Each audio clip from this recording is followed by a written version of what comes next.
Hello and welcome to today's webinar on the multi-generational workforce, realising the potential of the baby boomer generation. My name is Lucy Double and I'm Marketing Director here at Ashridge. I'm joined in the studio by Karina Payne-Schofield and Sue Honore from our research team. They will introduce themselves shortly. I'm also joined by Jen Potton, who will be supporting us with WebEx from a technical point of view, and she will run through a few housekeeping things about that shortly. I do hope the sound quality is good for everybody, and due to the large numbers today, we've taken the decision to mute your lines, but we are encouraging you to interact throughout. We're also recording today's session, and we'll send it to you along with the slides in a day or so. So now I'd like to hand you over to Jen, and she'll just run through a couple of ways that you can interact during the session.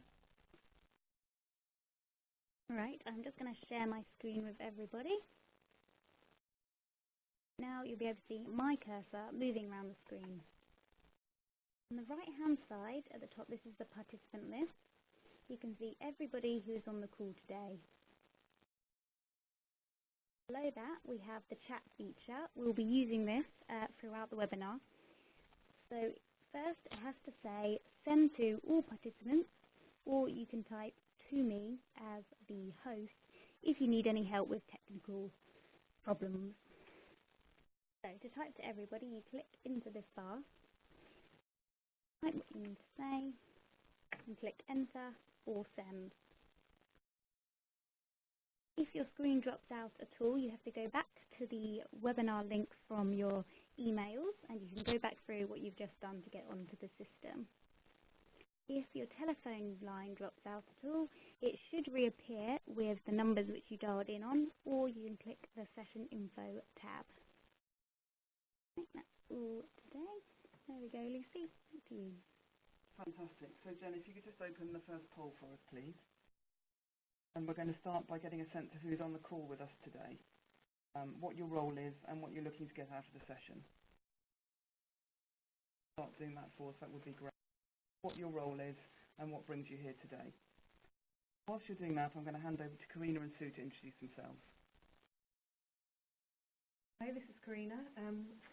My background's in psychology. I joined Ashridge in 2007 as a research assistant in the Leadership Centre. Now I'm a senior research fellow working on a number of applied research projects, predominantly in the areas of psychology and technology. Most of my time at Ashridge since 2007, all of the different generations in the workplace. And I'm Sue Honore. I've been with Ashridge since 2003. I'm doing various roles, but mainly in some sort of coordinating area in terms of strategy and e-learning. But I've got background all over the place. I've worked in IT, in logistics, in strategy for organizations, and in HR for quite a while. So I've been everywhere and done everything, and as you may be able to gather, I'm one of those baby boomers that we're talking about today. So hopefully you will all enjoy all of this today, and we're looking forward to seeing your answers and for Karina and me to be able to see what you have to say and what you've got to ask.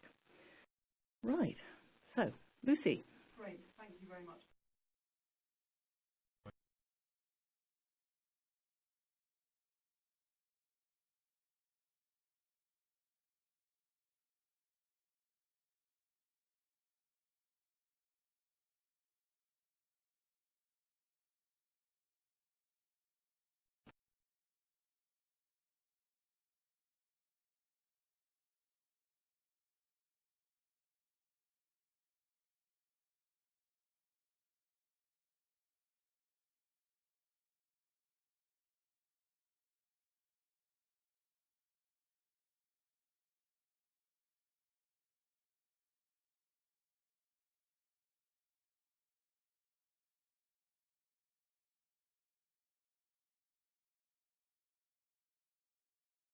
The first section, Karina will give a brief overview of the 9 years of generations research we've been doing here at Ashridge. Section 2, what do baby boomers want from work? What are the similarities and differences from other generations? And how do HR and other generations perceive those baby boomers? And how do baby boomers perceive themselves? Then we move on to the challenges. How can organisations and HR and L&D, specifically in those organisations, retain and motivate baby boomers? And giving back, section 5. Baby boomers now want something different from their career and perhaps their lifestyle, so we'll have a look at that. And finally, we'll share with you the Ashridge model of generational motivations. As we said before, throughout the session, we welcome your thoughts, experiences, questions and motivations and observations. And if you can do that through the chat function, that'd be fantastic. Pass over to Karina. Thank you. So as we said, Sue and I have been researching generations in the workplace since about 2007. And in that time, we've surveyed almost 9,000 people and interviewed over 400 people from all different generations and in a range of sectors. We've talked to participants from around the globe, including USA, Middle East, India, Malaysia, China. And what our research broadly focuses on is investigating each generation in detail. So we're really looking at what each generation wants from work, any conflicts and issues between generations, and determining the appropriate ways of working with and developing each generation. In addition to the large number of participants we've spoken to, the one thing that makes our research stand out is that we always include multiple generations to enable us to make comparisons between them and understand each generation from the multiple points of view. Since we've been researching this area, we've produced 6 Ashridge research reports. They've all been published and they're listed here, and you can access all of these reports on the website shown. Our most recent report's just been published into Baby Boomers in the Workplace, and this is what this webinar focuses on today. So we'd like to start you off with another poll about which generation you are in. There are 3 main generations in today's workforce: Generation Y, Generation X and Baby Boomers. There's loads of different definitions of what these generations are, but the ones we're using are shown here. There's roughly 20-year boundaries between each generation, and as a very rough guide, it's useful to say Generation Y are aged 30 years and under, Generation X are 30 to 50 years, and Baby Boomers are over 50 years. So if we could identify the generation of people on the call with us today, Jen, is the poll open? And then you should be able to enter which generation you are in on the right-hand side of your screen. While that's running, I just thought it's worth mentioning our research, and actually others researching in this area, are suggesting that these 20-year boundaries are maybe too big. So, for example, if you're a Generation X in your early 30s, you might see yourself as very different to a Generation X in their late 40s. So we tend to split the generations down into 10-year cohorts. And nobody's looked at this yet, but we're assuming research on the next generation, which obviously will be called Generation Z, and the completely digital generation will show even more differences, mainly due to technological changes. So we could end up with 5-year cohorts between generations. So we can see the poll results there. Most people tend to be Generation X, and we've got some Generation Y and some Baby Boomers as well. Great.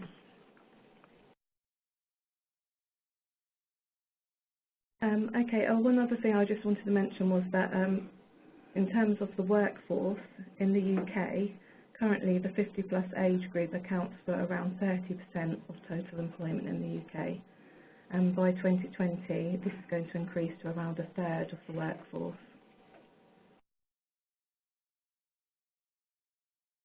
Okay, so why did we conduct this latest research project, and what did we actually do? Well, we know people are living healthier and therefore they're living longer, so the average age of the population is increasing. Also, we know there's no longer a default retirement age, and the state pension age just keeps increasing. So people are working well past previous conventional retirement age. And in addition to older people in the work being on the rise, also the patterns of work and retirement are changing. And people are working longer for many reasons. So some people need to work to support them living longer, but some people want to work, and this could be for a variety of reasons. But what is obvious is that the skills and contributions of older workers play an important role in organisations. So therefore it's crucial to know how to keep older workers engaged and how best to use their skills and experiences and how to help them remain in or return to employment. In terms of what we actually did for the research, we conducted an online survey of 2 groups of people. So the first group is those aged 50 years and over who are working or recently retired, and also a group of HR staff of any age who are working in an organisation that employs over 50-year-olds. And the online survey explored what the older generation gets from work. So we're talking about what they get in terms of their personal needs and wants, and also what the older generation gives back in terms of their contribution of wisdom, knowledge, experience and insight to younger colleagues. And we gathered responses from over 2,000 survey participants. So I'll just hand over to Sue to begin describing some of our findings and also to hear some more from you. Right, so what we're doing is looking at what you really get from work, what drives you, what really makes you feel good about work. And we looked at a survey of everything that we could find in terms of previous research from every other area and some of the work that we'd done. And we came up with these 12 different areas. So if you read through them and have a look at them, we're now going to ask you to decide which one of these is the most important to you. So we're not asking you to pick them in any sequence, just pick one out of these 12 that you think is really important to you. So what is it that being at work really gives you? What is it that drives you when you're at work?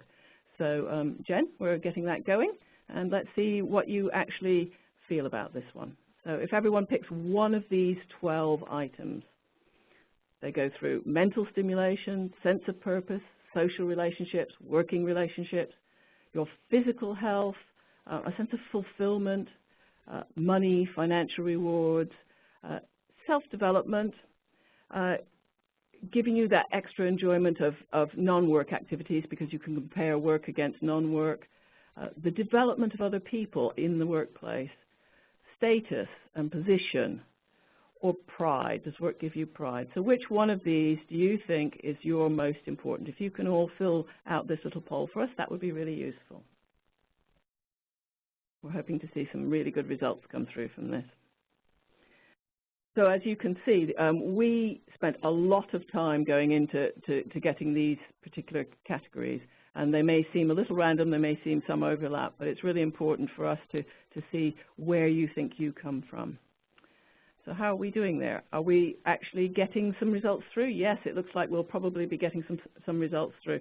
And we're not going to tell you what we found. We want you to fill your results out first. Okay, here they come. Let's see. So it looks like sense of purpose is the most important one. And that's very interesting. That's by far the largest from the looks of that. And we've also got fulfillment, financial rewards in there, but fulfillment and sense of purpose and mental stimulation seem to be, and self-development seem to be the most important ones. So that's interesting. That's very interesting. Okay, let's go and look at what we found when we surveyed the 2,000 people that we talked to. And we actually found that the things that drive baby boomers are those intrinsic needs, the ones that are shown in purple, and particularly mental stimulation, fulfillment and sense of purpose, as you voted for, and pride. You can see those purple ones are really, really important. So work to baby boomers is not necessarily about the money. It's not about the process. It's not about what you achieve in terms of day-to-day things. It's about what you feel and what makes you feel good internally. It's very, very different from a 20-year-old. And so that's very important. It's something you need to think about is as you get older, it's got to be those intrinsic things that are driving you. We've also got financial reward down there as being one important with 45%. And also working relationships and the development of others. So these are the key areas. If you want to stimulate baby boomers at work, these are the ones that you need to focus on. Okay, so having seen those motivations and drivers, it's those intrinsic needs. It's something that interests and challenges them, gives them enjoyment. And for baby boomers, there's a real sense in the people that we've talked to that they want to leave some sort of legacy. They want to leave something that they feel they've achieved in their working lives. And that may be in bringing on other people, so it's not something physical necessarily. and they want to be fulfilled. So that really is important. So thinking about baby boomers, thinking about really motivating them and getting them going in the workplace, these are the sort of things you need to think about.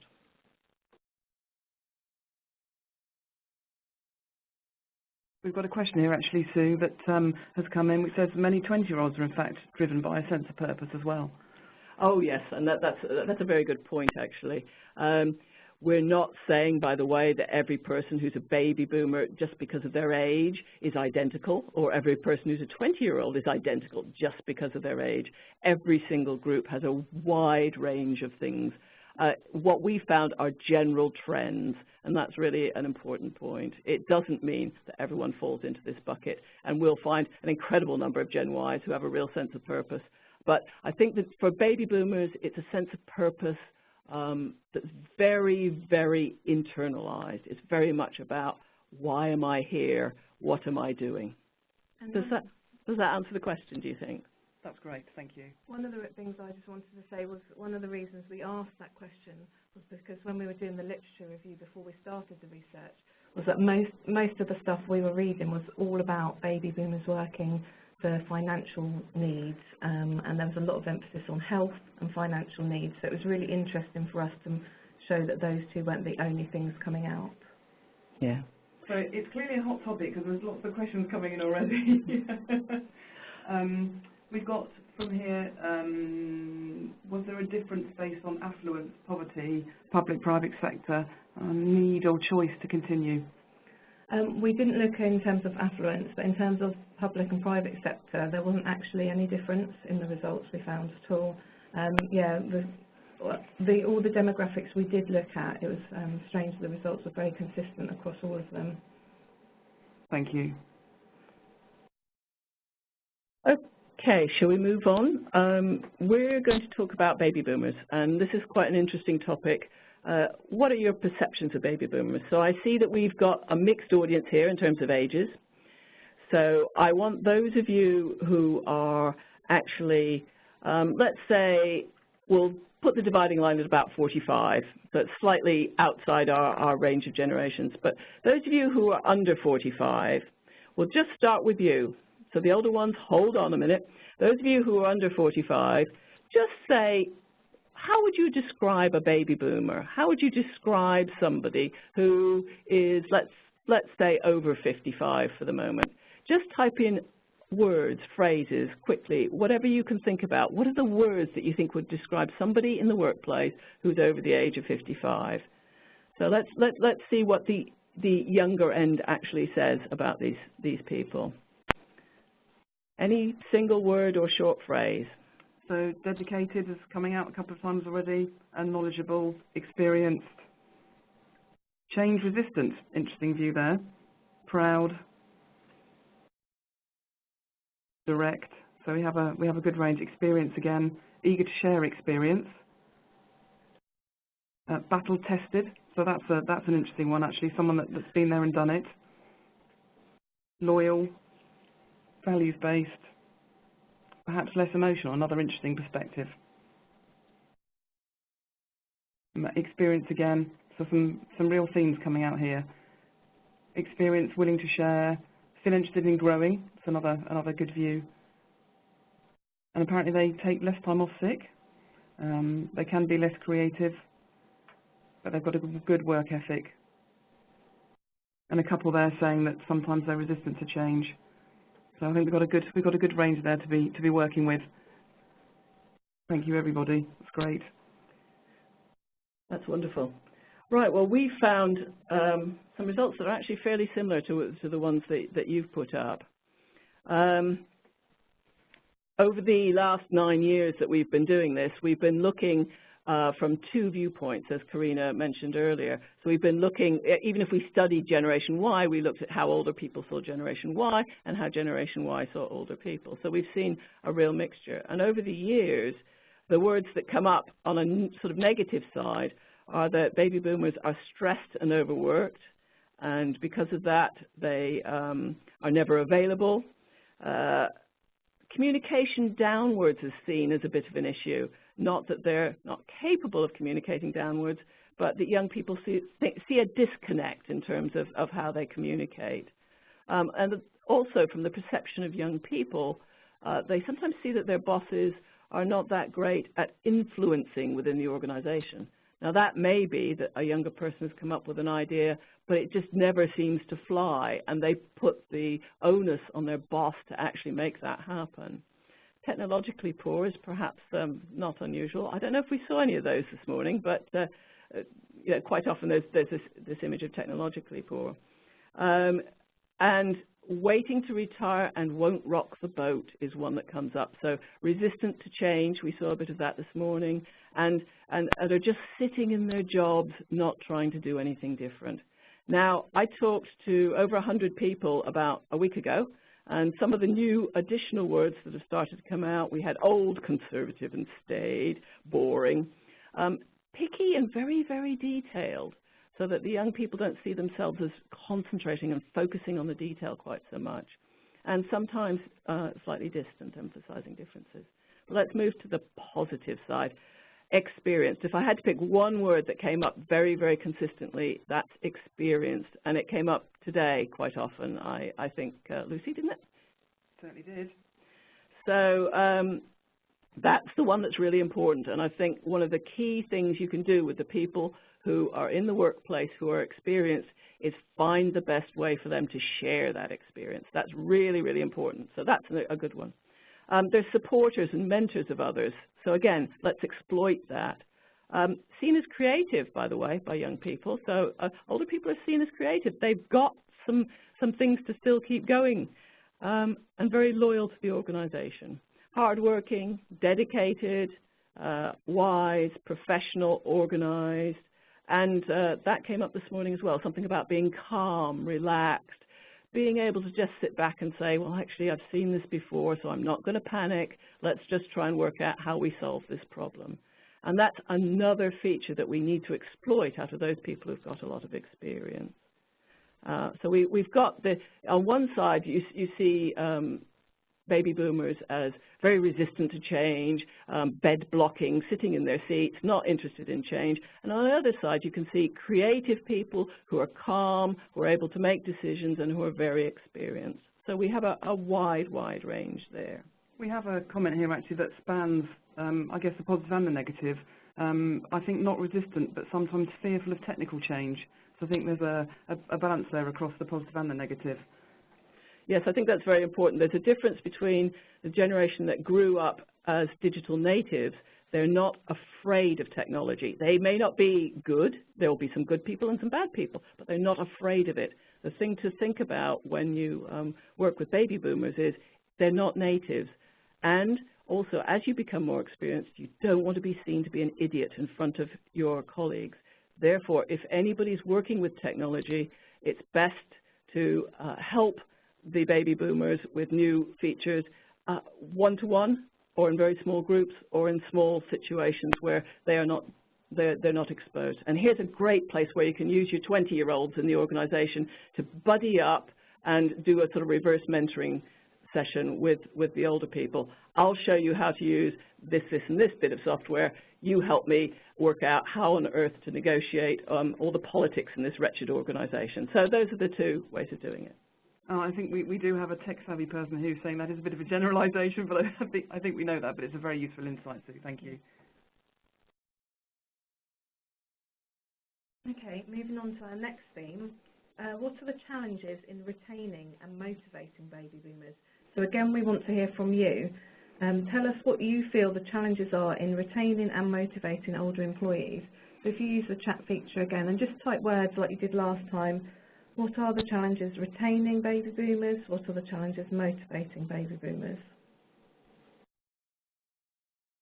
During our survey, we asked a similar question just to the HR participants. It was just an open question, just letting them list any challenges they felt their organisation was facing in terms of these two areas, for anyone aged over 50.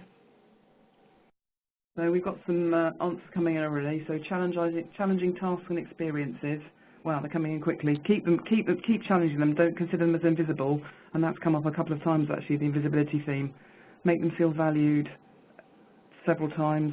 Health and well-being.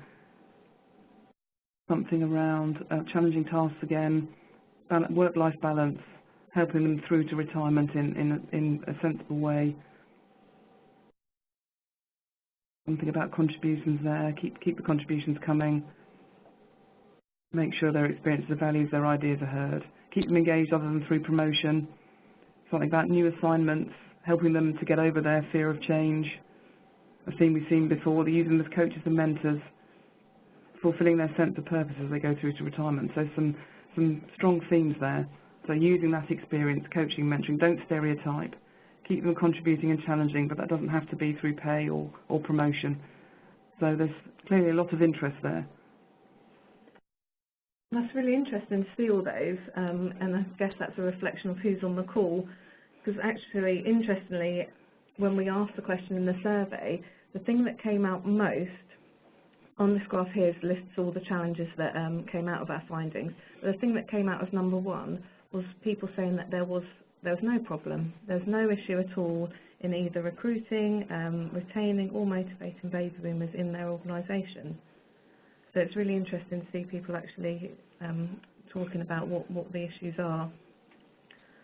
The more detailed responses behind this question really implies that in some cases HR departments believe that all employees at all levels are treated fairly and exactly the same, and there's just simply no issue around this.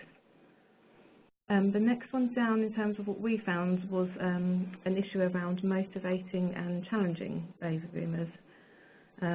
People were talking about baby boomers being demotivated, they're unchallenged, and there was a whole range of comments around this, from one extreme of the over 50s simply being uninterested in development, or uninterested in work at all simply because they were waiting to retire, were several of the comments we got. And there was also the other extreme of organisations being unable to provide the desired development direction. And many of the replies did say that their organisation was simply blind to the value of more experienced employees. A couple of other points it's worth making from our findings in this area was that the participants aged over 50 years did tend to agree with HR. They felt that motivating baby boomers is a real issue in their organisation, and findings from elsewhere in the survey did show that baby boomers want to be given the chance to gain more development. They want training, they want development opportunities. And of course it's also worth saying that there isn't just a problem with HR. There are many comments saying baby boomers do come across as entrenched in their attitudes or unwilling to adapt, which of course can cause conflict with their colleagues. And so this is going back to the perception that baby boomers are hanging on to their jobs and blocking others from progressing. So back to Sue's piece again on perceptions again here. So baby boomers really need to recognise and address these perceptions. Yes, and I think there's something, just looking at the chat again, there's something in here about allowing time for conversations, allowing baby boomers time to express what they want and not to make assumptions. And there are a few comments here about not making assumptions that if you get to 55 that you want to retire. So there's some very sort of strong messages in there. There's one just come in here about realism and talking about the government. Saying to expect people over 55 who've been made redundant during the recent recession to find another job until they reach the pensionable age of 67 is really quite never land. So we've got a bit of a dose of reality there as well, which is a good point. Yeah, I think that's very, very important. We always say that you actually have to take what's happening in your own situation, in your own organisation, and adapt that. And to be able to say, I was just meeting with somebody from Switzerland this week who's age 63. She's just been made redundant, and she's saying, and they expect me to find another job, and I'm trying hard. But as we all know, funny excuses come back. Obviously, they can't say you are too old, but interesting excuses come back in terms of what people say about why they don't want to. I think the big message that comes out of this is that baby boomers, when they talk to us in our survey and in our interviews, they are being honest and open, and we're finding that HR departments and those older people are not talking to each other honestly. And just as you said, Lucy, some comments are coming through about we need somehow, and I don't have the answer, you may have it within your own organisation, but we need somehow to be able to start having some honest conversations. because there is, and again I'll generalize, but HR departments are looking at the practical. They're looking at steps to retirement. They're looking how to gradually work down in terms of your time. They're looking at how you should manage your finances in the future. And actually, what baby boomers are saying, we're real people, we're still energetic, for heaven's sake, we're only 55. You know, stop trying to force us into thinking too deeply about all this retirement stuff.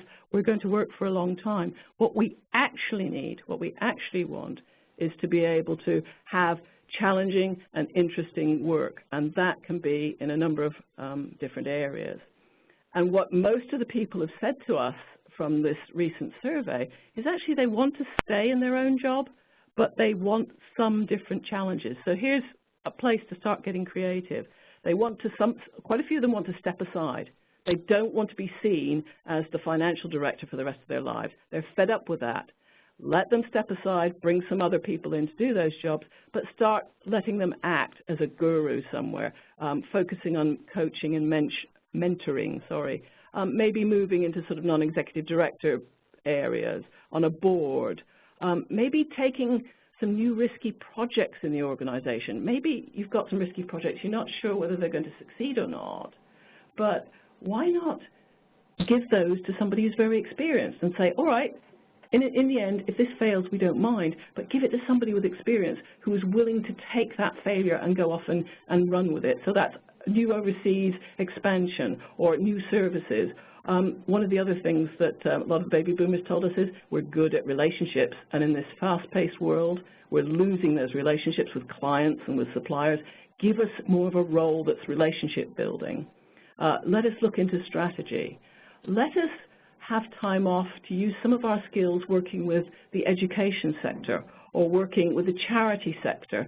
Give us something else that will stimulate us, but let us stay in, within the organization, but just branch out a bit more. I don't want to stay in my same job. Now, that's not everybody. Some people are really happy. They've found their niche. It's less stressful to stay in their own job. But here's what people are telling us and some of the things that are just not being talked about with HR. And I think there's a comment here that resonates with that, which is there's a comment about why is it just within the HR department, it should be out with the line managers. There's a couple of people agreeing on that, particularly in professional service firms, the line managers are key. And I think that resonates with the idea of using their experience and getting them out in the organisation and trying different things. So that people are all agreeing with that. Never mind the HR department, someone's saying, what about recruitment agencies who are very ageist? So yet another view there, which is quite relevant. Yeah, I think it's an education for everybody to say, wait a minute, the whole world is focused on bringing young people on quickly and getting them up to the top. Don't forget the people who are there who are have been there for a long time, and it doesn't matter in what role you are, you can exploit their experience and keep them motivated. And if they're motivated, the people who work for them are going to be motivated. If they're demotivated, the people who work for them and with them are going to be demotivated. So don't forget this group of people. Okay, so just to sort of summarize that, I'd say the biggest group of people from our 2,000 people we surveyed are interested in change. They're interested in sideways moves. They're not necessarily interested in going up anymore. They're interested in sideways moves, facilitating, coaching, advising. They're interested in new projects. They're very much interested in developing others. So these are the key themes that came through and give you opportunities to mix and match in a job and to move more into a portfolio career as you get older. Equally, we have found, as I said, some people who want to stay where they are. They're very interested and happy to actually carry on with the level of work that they've got. And I think for those people and for the organization, it's worth saying, is this right for both of us? But hopefully it is, and to keep that person on. But maybe, again, start getting them to think how they can bring on other people to have that same level of experience. And very few of the people we talked to wanted out. This is the smallest group. So people who just want to completely hand over their job, who want to leave the company, who want something completely new, or even who want to retire. And we're talking to people age range from 50 up to nearly 80 who are in work. And retirement is not just being kept away from older people by changes in legislation. Retirement is something that people actually don't want. And more of the people we talk to, they're very interested in being able to continue working in some format for a long time. It's those people interactions, the friendships, the stimulation that everyone needs. So we have a couple of questions here, actually. One, I don't know if we can do this, is asking if you can tell us the percentage that's in the same change and out groups. I'm not sure if we can do that.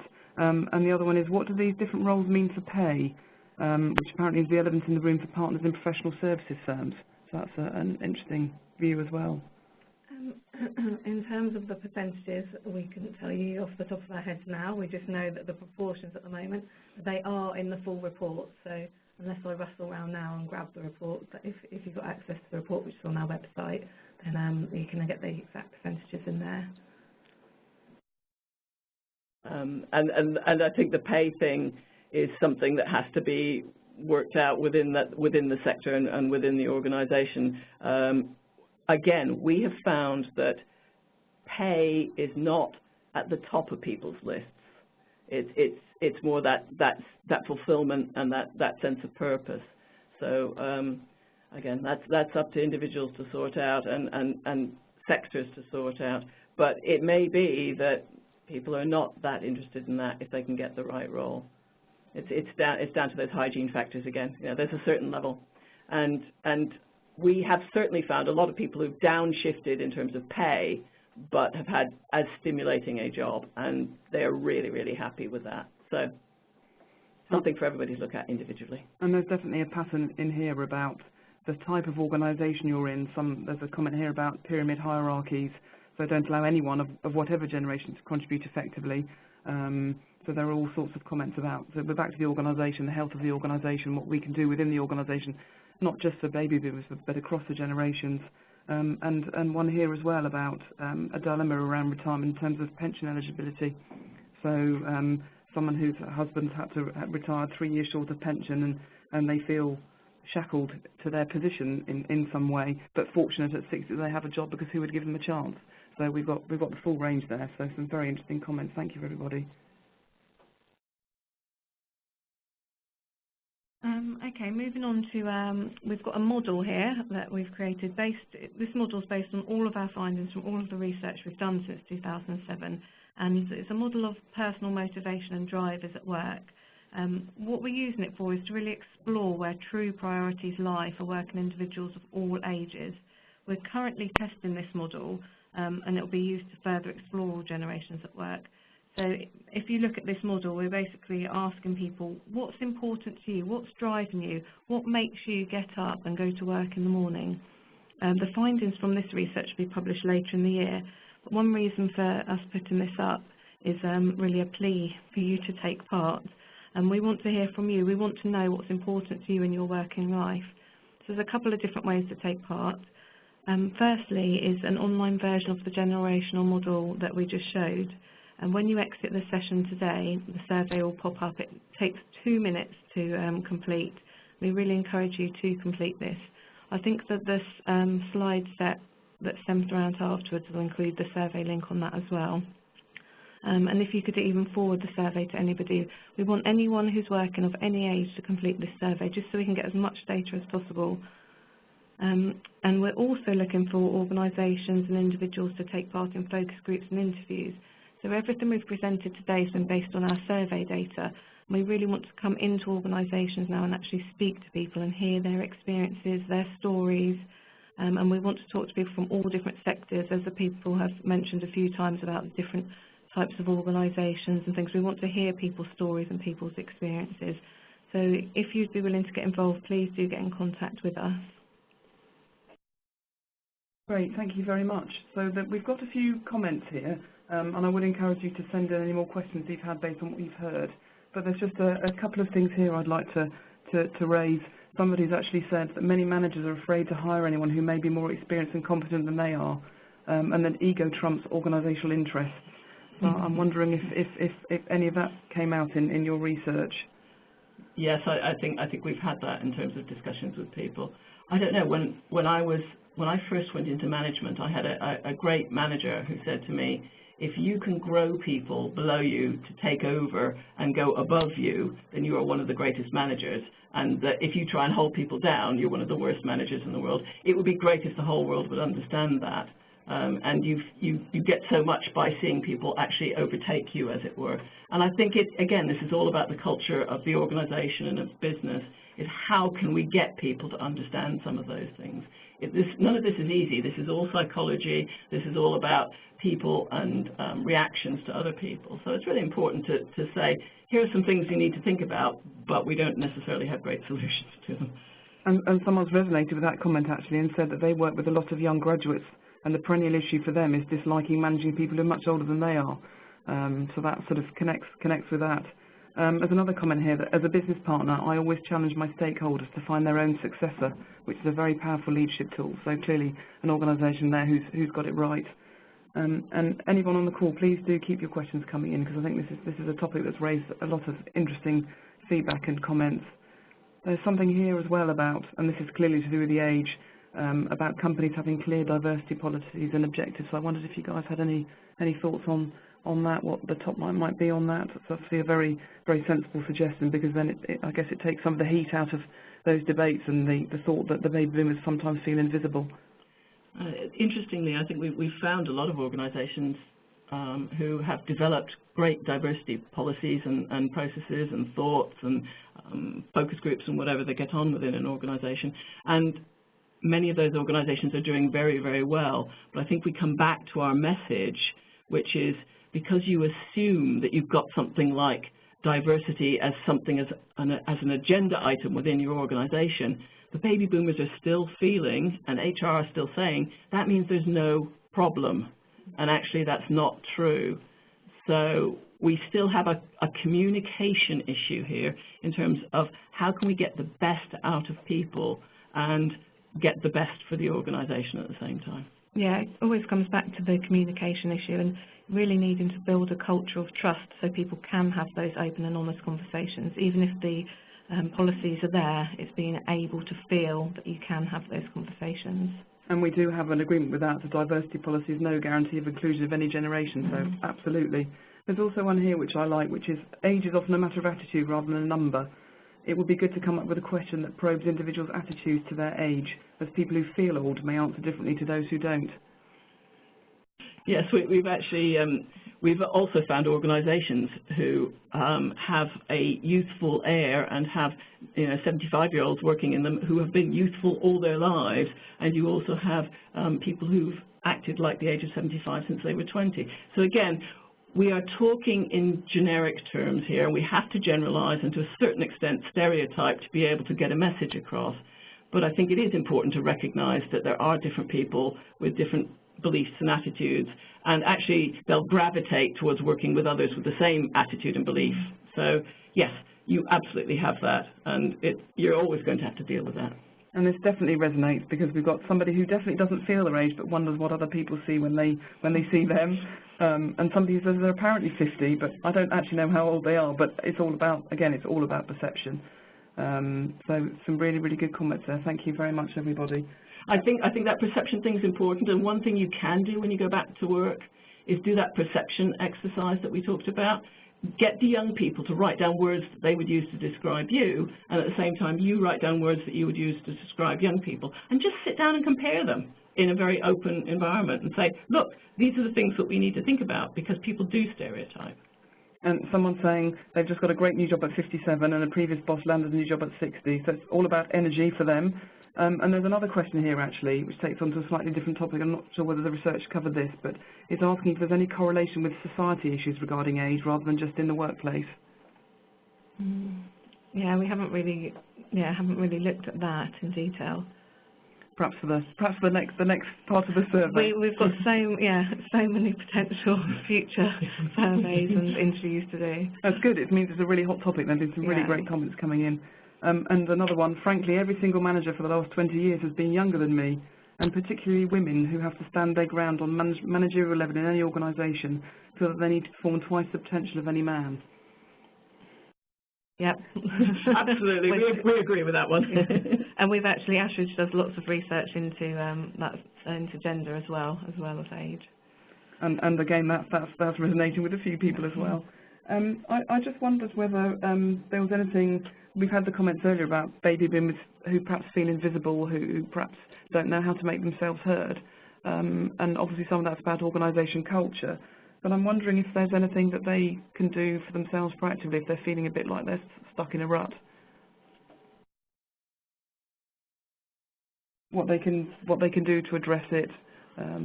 I think the first thing to do is to go out and try and find some solutions to it. So start thinking about what you'd like to do, where you can add value, and start pursuing that. But I think there's real opportunity here for baby boomers to get together and say, as a group, we can see a lot of opportunities in this organization or outside this organization where we could work together with other people, and really start talking about it and saying, how can we find positive, practical solutions to this, and go out and try and experiment, start some sort of pilot in doing something new, and just start to raise it on the agenda. It's like any new issue. You have to bring it up into people's visibility, and then you start trying some pilot programs, trying some new things. Somebody's got to lead the way, so I think all the participants today might be some of those pioneers. Let's see if they can go and do that. And great that the research crosses the generations. We're starting to maybe make that voice heard, which is good. And is there anything else from an Ashridge perspective that we can do to support baby boomers in some of these challenges in the retention and the motivation? In terms of what Ashridge does, I mean, every bit of research we do at Ashridge informs what's delivered in the classroom in terms of content and also how it's delivered. So all of this research that we've been conducting will be informing predominantly the content of programs. So with HR coming in or whatever age participant coming in, everything that we've researched will inform that program. But a lot of the solutions, I mean, we keep coming back to the same thing about communication, very important to have open and honest conversations, and that is facilitated through coaching, mentoring, and I mean, that is a great skill of Ashridge to help people with their coaching and mentoring. I'm going to close the questions now, but the final comment we've had really connects with that, which is a participant who said that a recent group of new customer service advisors were recruited with no experience necessary and very diverse in age, and the training sessions were dynamic, and the older ones were helping the young ones transition into their first job, and they help vice versa with the technology training. So clearly that's good, and someone who's been doing intergenerational networking. So all sorts of really great ideas there. So I'd like to thank you all very much for your questions and your participation. I'm going to start drawing this to a close, and I'm just going to ask Karina and Sue to offer their final thoughts before we do a few things to wrap up. As we've mentioned earlier, I think there is no standard approach. I think we have to think about individuals here. We've got to think about culture. We've got to think about organizations. We've got to think about where in the world you're based. And it really is important to say, here are some thoughts and ideas, but you need to go and work as individuals with people. Baby boomers are driven by intrinsic needs, so stop thinking about them as people on the road to retirement who need just practical help.